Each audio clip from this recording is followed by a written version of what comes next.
এই ছোট্ট ছোট্ট পায়ে চলতে চলতে ঠিক ওরিও দাদার কাছে পৌঁছে যাব। দেখো দেখো জোজোর প্রথম হাঁটা আর আমার জীবনের একটা নতুন অনুভব। ওই ছোট্ট ছোট্ট পার ধাপগুলো আমার হৃদয়ে চিরদিন থাকবে। যখন টলমল করে এগিয়ে এলো, চোখ ভরে গেল জলে। কাল পর্যন্ত যে হাত ধরে চলতাম, আজ সে নাকি নিজের মতো চলতে শিখেছে।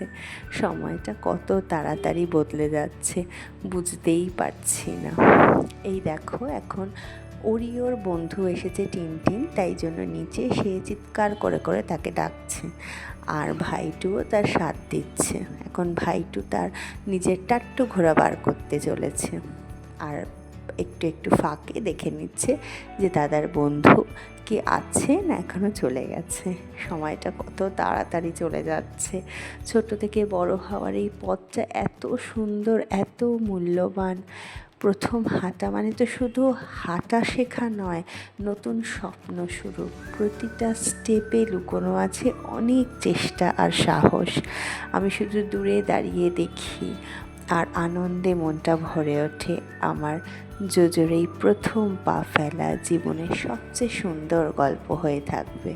এখন সে আবার 1 পা 2 পা 3 পা করে দিদুনের কাছে যাচ্ছে রান্নাঘরে। দিদুন তার জন্য জুস তৈরি করছে, সেটা দেখতে যে ঠিক করে করছো তো আমার জন্য জুসটা।